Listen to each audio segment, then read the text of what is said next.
Чоловік у навушниках, який слухає, як зачитують обвинувачення, Юліус Штрайхер. Він один із перших пропагандистів в історії, який постав у міжнародному суді. Насамперед за радикальні антисемітські гасла, карикатури і статті, які публікувалися в його газеті «Дер Штюрмер». Вигадані, зокрема, і самим Штрайхером історії про євреїв, які буцімто заважають арійцям нормально жити, та заклики до їх знищення знайшли відгук у нацистській Німеччині. Згодом у Нюрнберзі Штрайхера визнали винним у співучасті в злочинах проти людяності. І у жовтні 46-го зашморг затягнувся на його шиї. Штрайхера стратили. Нюрнберзький трибунал – перший, але не єдиний, на якому судили за пропаганду. Цей матеріал – логічне продовження нашого попереднього великого відео про суди над військово-політичним керівництвом Росії. Адже відповідатиме за війну не лише воно. Як слова, які супроводжують війну, перетворюються на злочин, і хто має відповідати за нього? Відео містить символіку тоталітарних режимів. Ми їх показуємо як приклад пропаганди. Також тут є цитування російських наративів та брехні. Ми не можемо цього уникнути, оскільки розповідаємо, як пропаганда стає злочином. Повернімося до історії Штрайхера. Він нам важливий, аби пояснити, коли пропаганда під час війни стає злочином. На лаві підсудних був його колега Ганс Фріче, співробітник нацистського міністерства пропаганди і радіоведучий. Нюрнберзький трибунал його виправдав. Суд постановив, що він використовував мову ворожнечі, тобто принизливі, зневажливі висловлювання про певну расу, релігійну чи національну групу. Але вирішив, що вона безпосередньо не підбурювала до злочинів.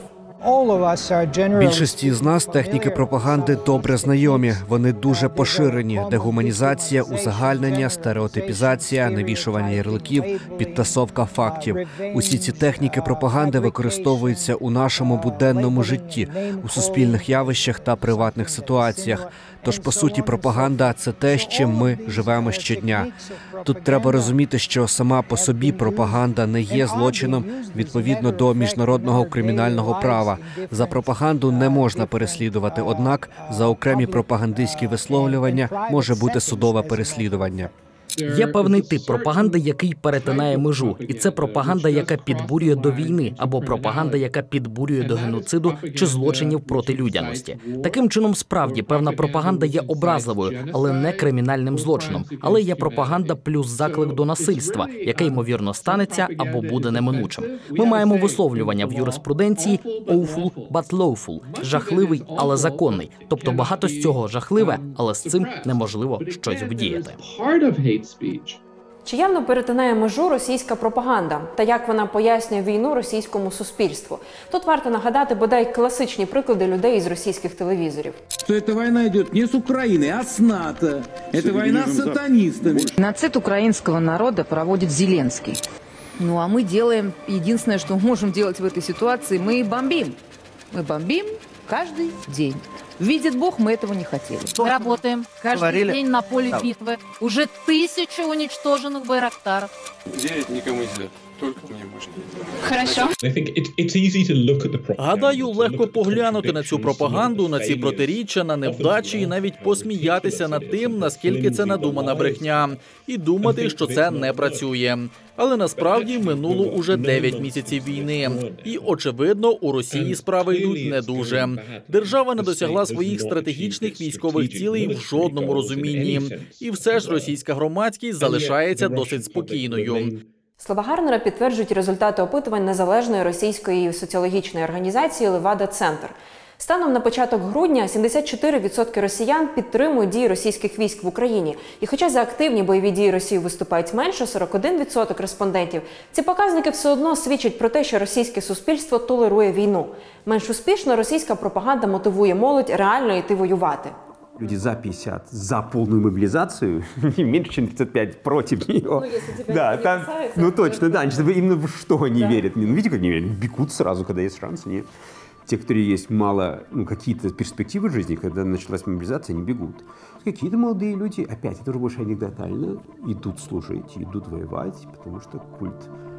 Каким-то нравится культ армии. Да? Это даже не связано с идеологией. Да? Это именно культ армии. Да, иду воевать, армия круто, у меня нет смысла жизни, я сижу дома, играю в PlayStation и курю плохую коноплю. Наконец-то будет какой-то смысл жизни.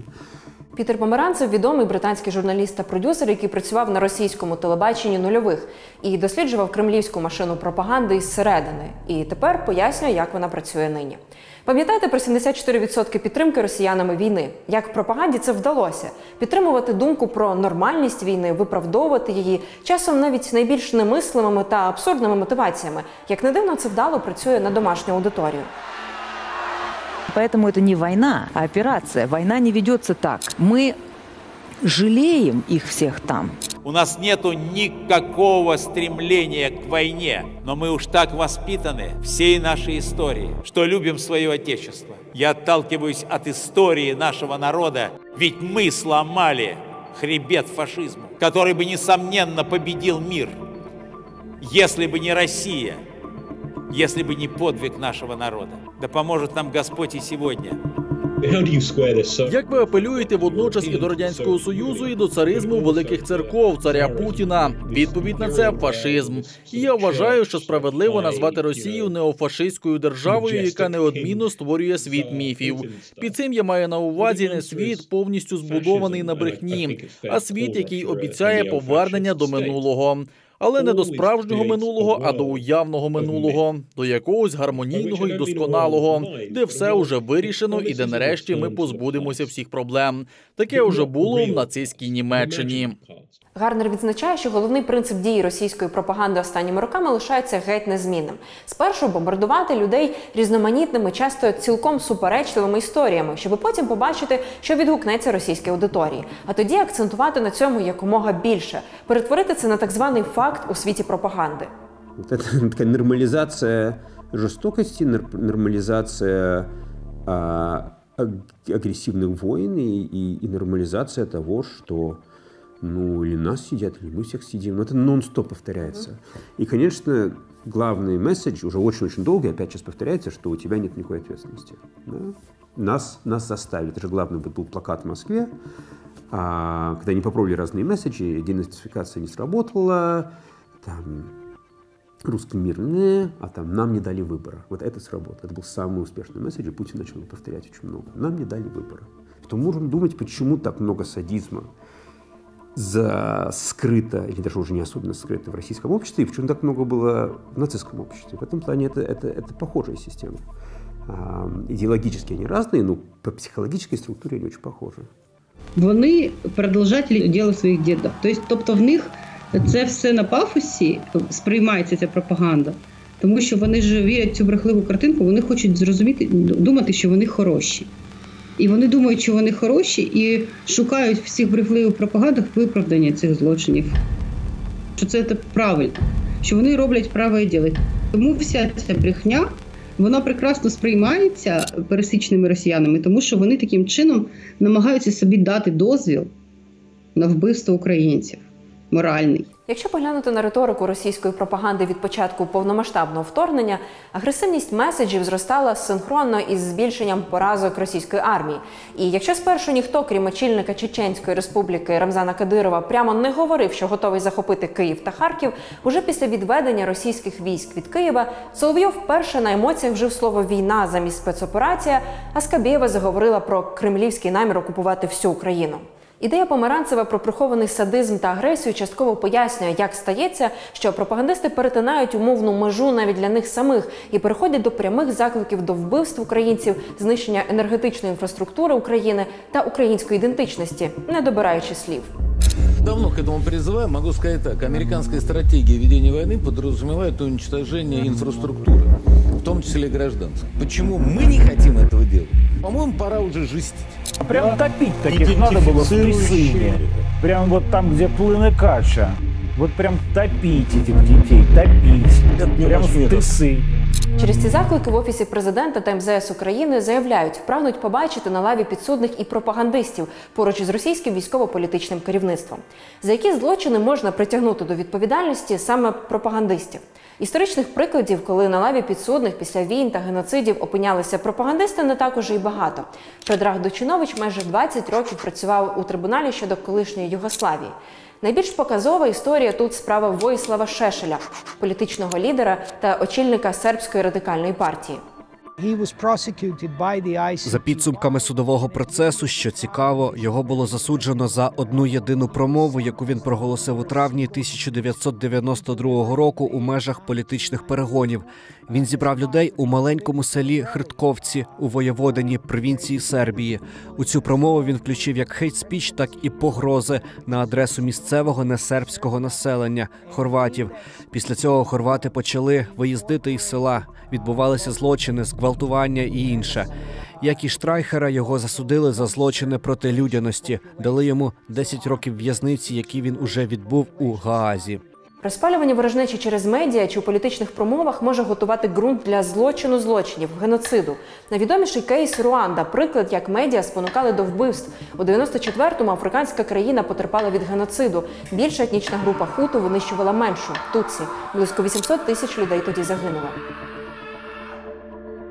Головним інструментом поширення закликів до вбивств були медіа – вільне радіо і телебачення «Тисячі пагорбів» та пропагандистська газета «Кангура». Вони завуальовано називали тутсі тарганами і закликали їх нищити. Пропагандистів судили на трибуналі за підбурювання до геноциду. Вони отримали від 35 років за ґратами до довічного ув'язнення. Декого правосуддя наздогнало навіть за 2 десятиліття після того. Нині у Гаазі судять 89-річного Фелісієна Кабугу, який фінансував вільне радіо і телебачення «Тисячі пагорбів».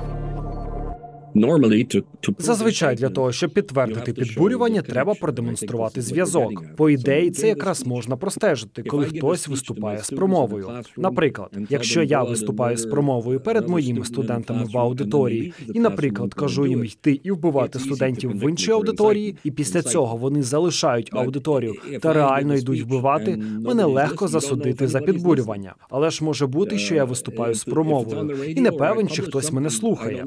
Якщо щось звучить по радіо, або я щось опублікував, я не певен, чи хтось це прочитав. Приклад Руанди є актуальним для України лише частково. У Руанді був злочин геноциду, а в Україні він наразі не доведений. Таким чином, домагатися того, щоб пропагандистів судили за співучасть у геноциді, поки зарано. Але в міжнародному кримінальному праві є самостійний злочин – пряме і публічне підбурювання до геноциду. І саме за нього пропагандистів покарати реальніше.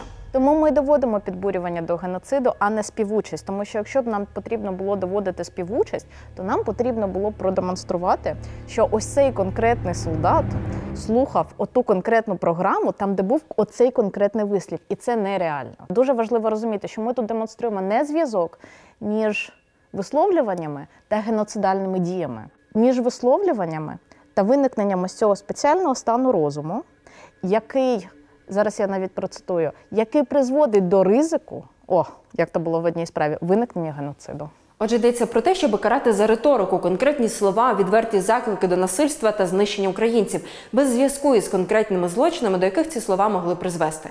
Відповідно, не є принциповою тут і кількість ймовірних жертв. Для того, щоб покарати пропагандистів за підбурювання до геноциду, треба врахувати низку факторів. По-перше, впливовість та авторитет спікерів, масовість їхньої аудиторії.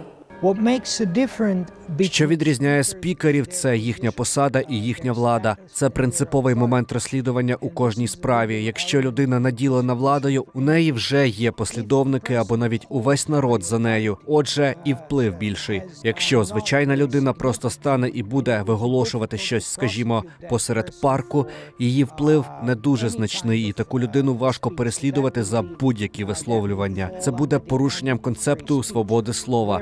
Водночас людину, яка перебуває при владі, переслідувати значно простіше. Тут також треба бути реалістами. Ми не зможемо притягнути до відповідальності кожного коментатора на Фейсбуці, який буде писати ось цю гидоту у себе на стінці, наприклад, так, у стрічці новин. Тобто ми кажемо про журналістів, про топ-левел. Ми кажемо про політичний рівень. І тут яка ще справа? Тобто справа в тому, що вони це можуть казати приховано, але нам треба проаналізувати, наскільки аудиторія розуміє цей прихований меседж. Це другий важливий момент – контекст. Це особливо принципово для завуальованих закликів, а лунають вони переважно у такому форматі. Тут уже є важливий прецедент. Трибунал щодо Руанди прийняв до уваги навіть такі слова, як «знищуйте тарганів».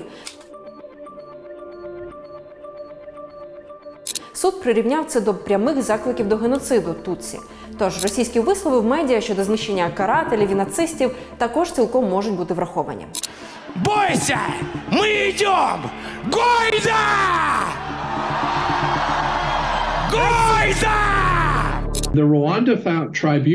Трибунал у Руанді взяв до уваги вислів, використаний радіостанцією «Тисяча пагорбів», де спікер Нахімана казав: «Руандійці, будьте патріотами, будьте сильними, беріться за роботу». Ви можете почути це по радіо в будь-якій країні світу будь-якого дня. Я впевнений, що це постійно звучить і на американському радіо. Американці, будьте сильними, будьте патріотами, йдіть працюйте.